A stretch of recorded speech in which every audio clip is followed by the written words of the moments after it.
Showbiz Kachika TV. Hello mga kachika!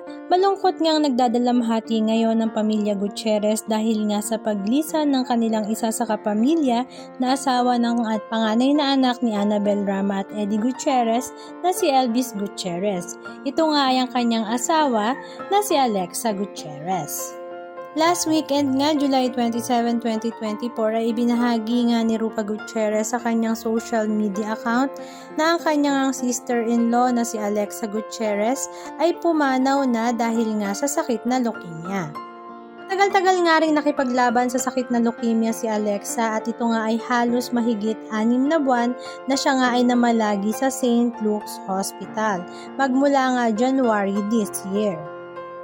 Pero matatandaan nga na bago pa nga ma-confine sa St. Luke's Hospital si Alexa ay nagkaroon pa nga sila ng pagkakataon na mag-out of the country kasama ang Gutierrez family at sila nga ay lumipad sa Japan that time at doon ay nagbakasyon kasama nga ang buong pamilya Gutierrez maging ang kanyang buong pamilya, asawa at anak. At ito nga daw ay isa sa kanilang memorable vacation.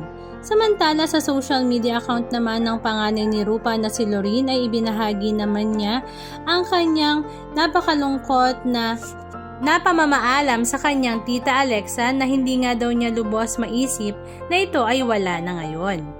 Si Alexa Gutierrez nga ay asawa ni Elvis Gutierrez, ang pangalawa sa panganay na anak ng mag-asawang Eddie Gutierrez at Annabel Rama. Siya nga ay 38 years old last July 1, 2024, may dalawang anak na sila Arya at Ezra.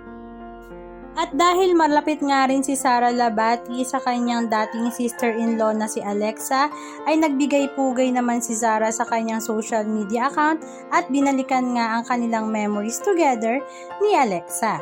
Samantala, ang ex-husband naman ni Rupa Gutierrez na si Ilmas Becta sa ibinahagi rin nga ang kanilang pakikiramay sa pamilya Gutierrez.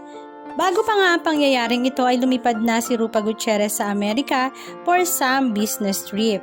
Pero dahil nga sa biglaang pagkawala ng kanyang sister-in-law, ngayon nga ay nagmamadali na siyang bumalik sa Maynila para madamayan at makasama sa huling pagkakataon ang kanyang sister-in-law.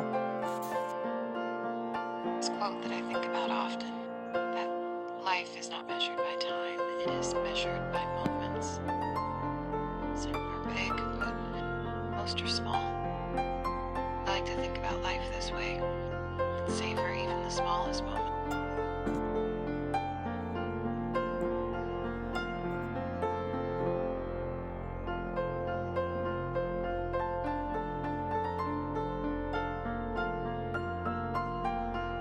Anong masasabi nyo mga kachika? Just comment down below.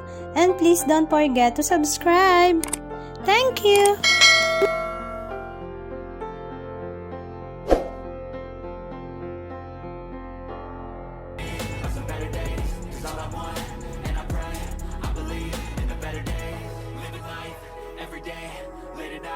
Not okay, all I want, and I pray, all I need are some better days. Yeah, all I need are some better days, 'cause all I want